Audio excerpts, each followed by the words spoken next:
Welcome to the online tours of the main story gallery.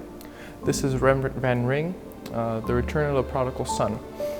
The original size of this painting is 8.5 by 6.5 feet, and it is displayed in the Hermitage Museum in St. Petersburg. Rembrandt was a Dutch painter and craftsman during the 1600s, which are also known as Holland's Golden Age for art. Here we see the depiction of Jesus' parable of the prodigal son, where he returns to the father, and they have this sort of quiet moment here where the father hugs the prodigal son. This was a popular topic for painters in Holland. They painted many different scenes of this parable, but as the return is concerned, they painted more fun and bright, lively paintings of the party that came after. This specific moment, Rembrandt chose a more calm, collected, and emotional moment for his painting. But he also did paint many other scenes from this parable. We can read Jesus' parable in Luke chapter 14. And it's a parable of a father who had two sons. And the younger one came up to him one day and he said, "Father, I want my share of the inheritance." This is a very disrespectful thing to say because in essence what he was saying is, "Father, I want you dead, but I really don't want to wait till you're actually dead, so can you just give me my money now?" The interesting thing is that the father gives him the money and the son is able to go to a foreign land to spend it, and he lives an extravagant life. He spends all his money, and when his money was gone, so were all his friends and his party mates. At about the same time that his money has ended, famine hit the land which he was in. And now he's desperate for food, he has no money, so he comes up to a farmer and he just annoys him and just won't leave him until the farmer says, "Okay, fine, I will give you a job, just go to the field and feed the pigs."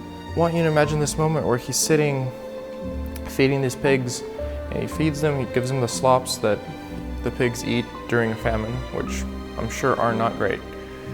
But he sits there and he looks at these pigs who are eating the slops, and he realizes that he's not even allowed to eat the slops, and that he would give all that he could to eat those slops. And he's sitting there, he's thinking about his father and how he disrespected him and shamed his whole family for acting the way he did. And he realizes that he should go back. But he feels this guilt, and he realizes that he's not allowed to be his son anymore because of all the disrespect. And he decides that he's going to go to his father and he's going to say, "I'm not worthy of being your son. I just want to live in your house and be a servant so I don't die from hunger."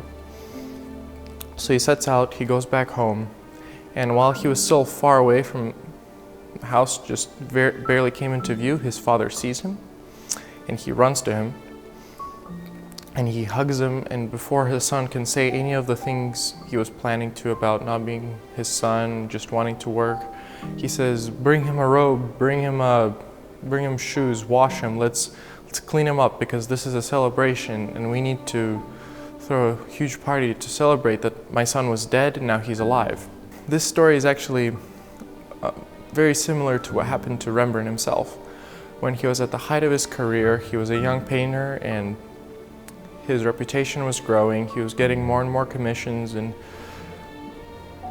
he was making a lot of money. He was happily married and he was living a very expensive, extravagant life.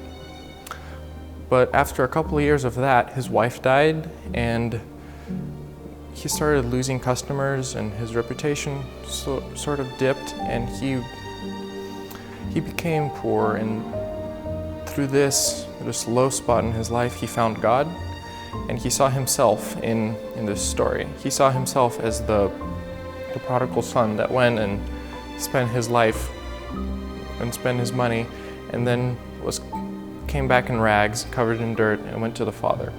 Personally, one of my favorite things about Rembrandt's painting is the way he uses light to build a scene, build emotion, and in this painting, even to teach us a lesson. So what we see on this painting is the father and the prodigal son on the left side, and we have off on the side we have a window that is projecting the light over here. and it's right on them. It's like a spotlight. And a little bit gets on the judgmental older brother who has worked for his father his whole life and never did wrong. And he's standing there and he's judging the prodigal son who came back in rags. And he is resenting the fact that his father did not disown him. He hugged him and threw a party for him. And we can see that judgment on his face. We can see the servants, and in the shadows and in the top left corner we can see his mother, the prodigal son's mother. And the lesson we can see from here is that even though all these people, they see the Father and they see the light, they're still in the darkness. Even the son, who has a little bit of light and he's still standing there in the shadow judging. Only the prodigal son, who came back from his failed life and ran to the Father, he's now hugging him, and only there in the light. The rest are just on the outside looking in. And when we look at this painting, we can try to find ourselves. The Father, he's God, and we run to him. And we have three choices. We're either the people in the back who are not really part of the story. They're in the shadow and they're looking at all this unfolding. We can be the older brother who is sort of in the light. There's some light on him, but he's not in the light. He is on the outside and he knows everything, but he's not hugging his father. He's standing on the side. Or we can be the prodigal son who realized how broken his life was and that he needed to run to the Father and run to the light.